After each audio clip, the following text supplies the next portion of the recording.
In the early 1960s, the sheer idea of Nissan building a sports car would have been unimaginable. But within 10 years, not only would they create a car that would introduce an entire generation and beyond to the pure joy of driving a sports car, but they would change the face of racing, Japanese imports, and affordable speed forever. This is everything you need to know to get up to speed on the Nissan Z.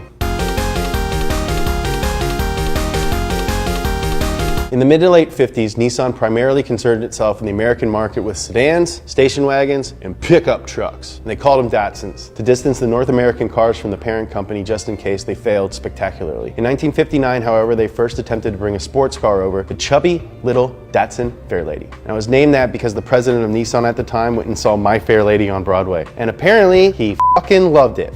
I love it! Despite being cute as a button, the Fairlady sold poorly, and its engine was considered too small to be a sports car to Americans. While the 1600 was in production, Yutaka Katayama, head of Nissan's West Coast operations, had been pushing heavily for an affordable international sports car. He championed a design by the head of Nissan Sports Car Styling Studio, which looked completely fresh and new. The car was designed to be fast, reliable, and relatively inexpensive to make. The car was called the Fairlady Z in Japan, but Mr. K didn't think the name would translate well to the US. Instead, it was called the 240Z. In October of 1969, the 240Z arrived in America. The American version had a 2.4-liter inline-six, giving it a robust 151 horsepower, had four-wheel independent suspension, a 4-speed manual transmission, and could go from 0 to 60 in just under 8 seconds. It was comfortable and futuristic inside, and also cost around $3,600. I would love to find a 240Z for $3,600. Within months, dealers could not keep the 240Z in stock. Other cars in its price range couldn't match the performance, and its competitors in performance couldn't beat the price. The critics and the public loved it. A moderately priced sports car made for the people. And in 1974, the Datsun 260Z arrived in the American market. The 260Z had a larger engine, 2.6 liters, but actually had a drop in horsepower because of emission standards in the 70s. It was, however, increasingly luxurious inside. It was also available in a 2+2 for the first time. The 2+2 looks like a hearse.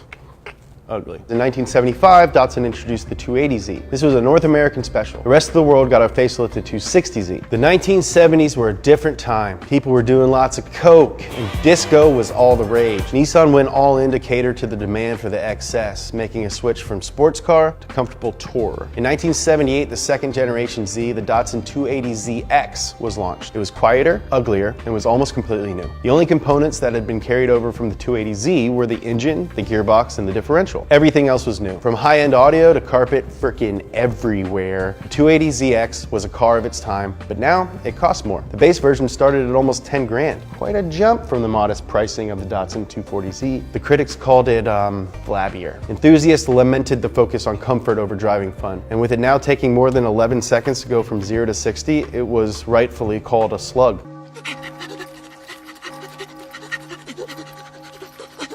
In 1981, however, the sports car under the shag carpet began to emerge again. A turbocharged version was released, and that brought its horsepower back up to 180. The Z was getting her groove back, and Car and Driver called it the most sporting Z car since the original. And in 1983, the Datsun 280ZX, along with the name Datsun, was retired. From now on, it was Nissan all the way, baby. The new Z31 Nissan 300ZX first arrived at American dealerships in 1984. It was hella 80s, boxy on the outside and digital as fuck on the inside. The interior was cushy and fully embraced the plush GT feel of the 280ZX before it. However, this time it brought an engine with it. It had a new 3-liter V6 and a turbo option with 200 horsepower that went 0 to 60 in 7.3 seconds. Purists hated the fact that Nissan prioritized GT aesthetics over sportiness, but purists hate everything. Normal consumers at the time responded well to both the high performance and gorgeous interior. Nissan rebuilt the 300ZX in 1990 with a new chassis designation, the Z32. How did it do? Well, this is what Car and Driver had to say about it. Let your eyes wander over the Z's sensuous form for a moment. Well now, Car and Driver, I want you to paint me like one of your French girls. It was a beautiful redesign. It's actually one of the first cars that I ever liked. I was at the airport with my dad and I asked him what it was, and he told me. It was one of the only good moments I ever shared with him. The Z32 was an immediate success. Once again, Nissan had set a new standard with the Z series, and this one was beautiful inside and out, just like me.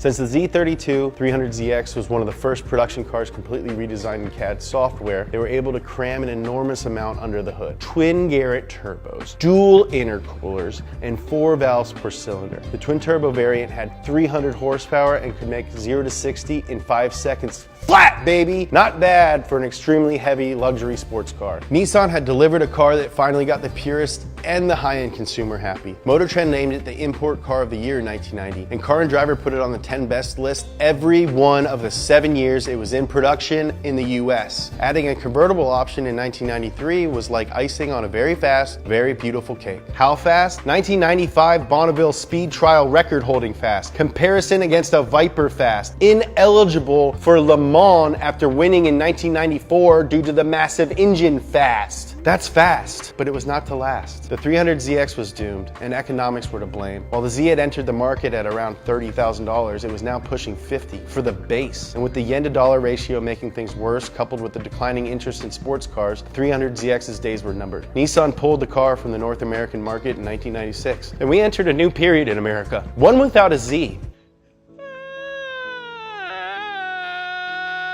However, in 1999, Nissan also chose to showcase the Z-Series concept car at the North American International Auto Show, but many did not think it worthy of the comparison. But it did have its intended effect. People were talking about the Z again. In 2001, Gosselin made an announcement. "We will build a Z and we will make it profitable." True to his word, Nissan once again debuted a Z car concept at the North American International Auto Show, but this one was bright orange and sweet looking. The Nissan 350Z was released to wide acclaim in the very next year. It was smooth and most importantly, unmistakably a Z. Front, mid-engine, rear-wheel drive, the now familiar profile of a long hood and short deck. I said deck. All these pieces together gave the 350Z an amazing base price of 26 grand. The Z was affordable again. Just Z, you'll notice. The luxurious X was gone, and the car had fully returned to its roots. And it gained a convertible option in 2004 because, you know, hairdressers love Zs too. Critics and consumers loved it. After an engine upgrade in 2007, the car truly began to reach its potential, especially after our boy Chris Forsberg drove one, the 3 championships in FD, and a perennial favorite in SCCA by both amateurs and pros. It was so popular that NASA, the race guys, not the space guys, created a Spec Z racing class for only 350Zs in 2012. While the 350Z was good, Nissan knew they could do better. Debuting in 2008, the Nissan 370Z was almost completely redesigned from the 350. The weight was cut, the wheelbase was shortened, and the engine swapped out to the huge 3.7-liter V6 that was still affordable and looked amazing. And of course, it's a star of many Fast and Furious films. The 370Z has been in production now since 2009, and it has remained a very strong seller, albeit one that is now showing its age. Lucky for us, and all the Z-Series fans, Nissan is planning to showcase its new concept car this October at the Tokyo Auto Show. The rumors are to be believed could be around 400 horsepowers. They're also floating the idea of hybrid versions, but no matter what engine it ends up inside, there's no doubt that Nissan's newest entry will be worthy of the storied and powerful Z, as long as it's not a fucking SUV. This is everything you need to know to get up to speed on the Nissan Z. Subscribe and comment below. What would you like to see us cover? How can we do a better job? If you're watching this on Facebook,